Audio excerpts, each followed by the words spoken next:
తాజాగా ఒంగోలులో జరిగిన సమీక్షా సమావేశంలో జగన్ గారు కీలక వ్యాఖ్యలు చేశారు. ఒంగోలు అనగానే వాసన్న విషయంలో కొన్ని ప్రశ్నలు వస్తాయి అని వ్యాఖ్యానించారు. అదే సమయంలో వాసన్న మళ్ళీ వస్తాడా అంటూ వ్యాఖ్యానించినట్లుగా కూడా తెలుస్తుంది.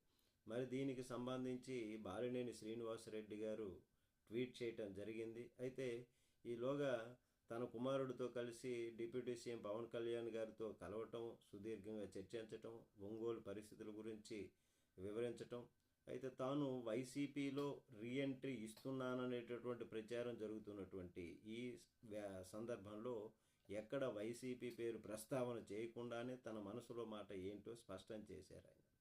మరి ఈ మేరకు ఆయన ట్వీట్ ఏ విధంగా చేశారంటే, ఆ ట్వీట్లో పవన్తో ఉన్నటువంటి ఫోటోలను జత చేసినటువంటి బాలినేని ఆయన మాకు ఒక నాయకుడు మాత్రమే కాదు, నమ్మకము, ఆదరణ, ఆశ్రయము అని పేర్కొన్నారు.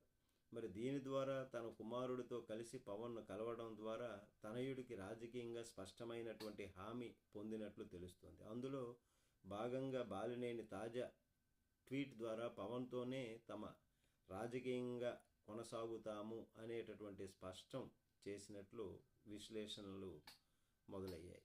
చూద్దాం. నమస్తే.